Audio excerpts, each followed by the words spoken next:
let's talk about some of the current issues surrounding the development of Changi Airport. I'm sure as chairman of Changi Airport Group, you're aware of all the grouses from the ground as to the funding of this development. Why does it have to be funded in this manner?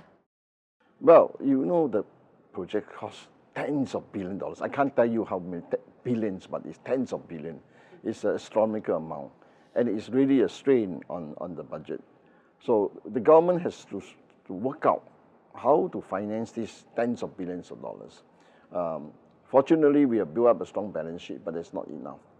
And if we have to get grants to get it done, it will be also a big strain on the reserve, right, on the overall budget. So my point is that we need to share the burden of this big, huge budget with the public who is using it.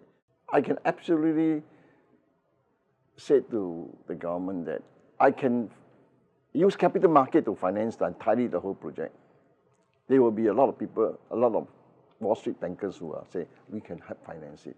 Like it would be an investment for them. It will be an investment for them, but it will be, the airport will be partially owned by the capital market. Do you want that? Do you want that? I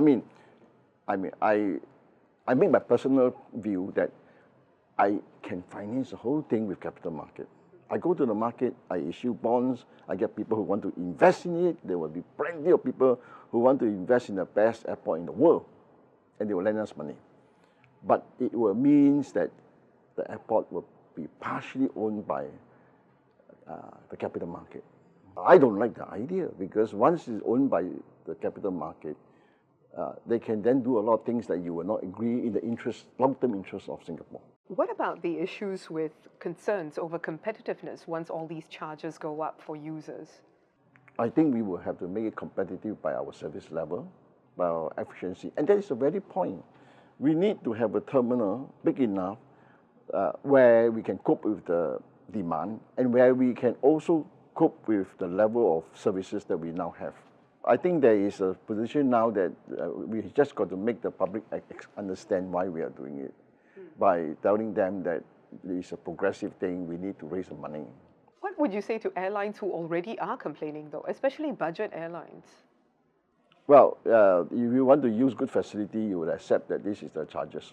I think it's definitely not just the assets and the hard assets of the building, the quality. I mean, you go to T4, I'm sure you have been to T4, and then you see the quality of the asset. People talk about it, people want to come and use it.